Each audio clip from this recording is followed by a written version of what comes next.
Datang saat timnas terpuruk, kini malah dilupakan. Bayangkan sebuah panggilan yang tak bisa diabaikan. Sebuah bisikan dari tanah leluhur yang mengalir dalam darah. Memanggil seorang pemuda untuk meninggalkan kenyamanan Eropa demi memperjuangkan kebanggaan bangsa yang sedang terpuruk. Itulah kisah Rafael Struijk, penyerang muda berusia 22 tahun yang tiba di Indonesia pada Desember tahun 2022 saat timnas Indonesia tenggelam dalam keterpurukan. Dengan darah Indonesia dari neneknya asal Semarang, Rafael tak menunggu dijemput. Ayaimet sendiri jalan ini jalan naturalisasi yang penuh liku. Bukan demi sorotan lampu sorot, melainkan demi membela merah putih yang sedang merintih.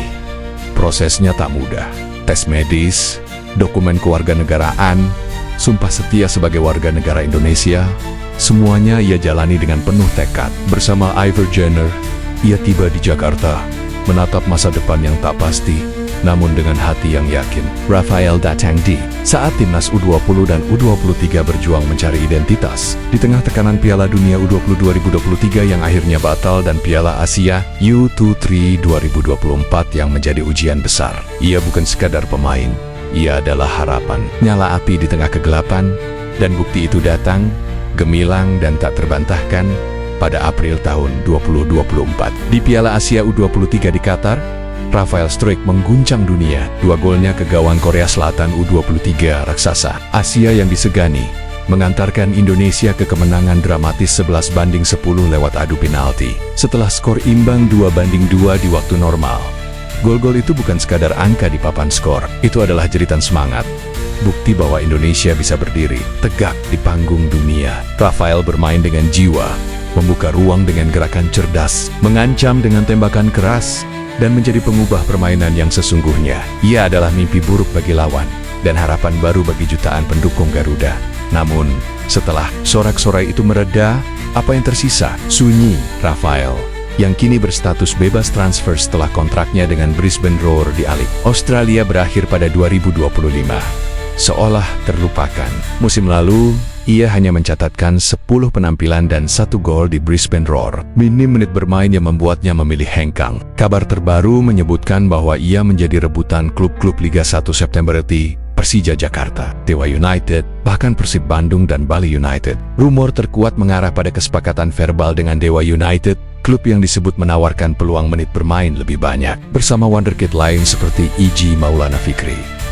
Namun, hingga kini, belum ada pengumuman resmi, dan nasibnya tetap menggantung. Lebih menyakitkan lagi, di bawah asuhan pelatih baru timnas Indonesia Patrick Kluivert, Rafael seolah tersisih dari skuad utama. Dalam 3 pertandingan terakhir timnas, namanya tak muncul di lapangan. Coach Justin, pengamat sepak bola, bahkan mengomentari bahwa Rafael harus segera mencari klub untuk mengamankan posisinya di timnas. Sementara itu, PSSI di bawah kepemimpinan Erick Thohir sibuk mengejar pemain naturalisasi baru seperti Pascal Struijk, Moro Zijlstra, dan Van Dijk untuk kualifikasi Piala Dunia ke 2026.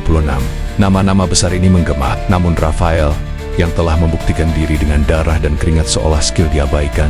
Media asing, termasuk dari Vietnam, bahkan menyindir PSSI atas situasi genting ini. Mereka menyoroti nasib Rafael bersama pemain naturalisasi lain seperti Justin Hubner dan Tom Hyde yang berstatus tanpa klub, menyebutnya sebagai tanda bahaya bagi Patrick Kluivert. Kritik ini mencerminkan kekhawatiran bahwa pemain seperti Rafael, yang telah berkorban untuk Indonesia, tidak mendapatkan dukungan yang cukup untuk menjaga karir mereka. Bahkan, ada pro dan kontra di kalangan penggemar tentang keputusan Rafael untuk bermain di Liga 1. Dengan beberapa pihak khawatir bahwa ini adalah langkah mundur dari level kompetisi Eropa, sementara yang lain melihatnya sebagai peluang untuk mendapatkan menit bermain dan peran sentral di timnas. Sementara PSSI menjalin koneksi megah dengan klub-klub Eropa seperti Como FC, FC Utrecht, Oxford United, Venezia, dan FC Copenhagen. Di mana posisi Rafael dalam rencana besar ini? Apakah ia dianggap tak cukup elit untuk masuk dalam radar proyek ambisius Erick Thohir? Atau, lebih tragis lagi, apakah pengorbanannya meninggalkan kenyamanan Belanda, mencetak gol bersejarah melawan Korea Selatan, dan menjadi simbol harapan dianggap telah usai? Rafael Struijk bukan sekadar nama dalam daftar pemain. Ia adalah anak bangsa yang memilih Indonesia di saat terendah, ketika kepercayaan publik nyaris pudar. Ia adalah pejuang senyap yang rela menempuh jalan berliku demi merah putih, ketika ia mencetak gol melawan Slovakia U20 pada 2022. Ketika ia mengguncang Korea Selatan pada 2024, ia tak hanya mencetak gol, ia menorehkan harapan, membangkitkan semangat, dan membuktikan bahwa Indonesia bisa bersaing dengan yang terbaik.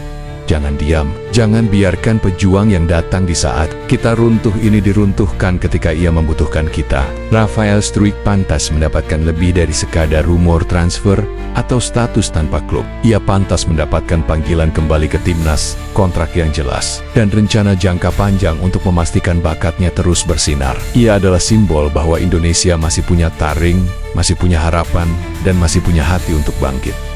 Safe. Rafael Struijk. Beri dia panggung yang layak, beri dia masa depan yang cerah. Karena Rafael bukan hanya bagian dari masa lalu timnas. Ia adalah kunci untuk masa depan Garuda yang lebih gemilang. Jangan lupakan anak muda yang memilih kita, ketika kita tak punya apa-apa untuk dipilih.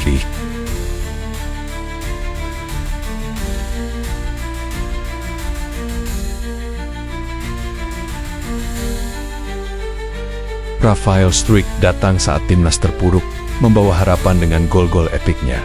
Tapi kini, ia nyaris dilupakan. Mamedi 1DN hadir, menceritakan kisah perjuangan seperti Rafael, menjaga api semangat Garuda tetap menyala. Dukung mereka, subscribe, tonton, dan bagikan. Jangan biarkan cerita pejuang merah putih tenggelam. Bersama Mamedi 1DN, kita bangkitkan sepak bola Indonesia.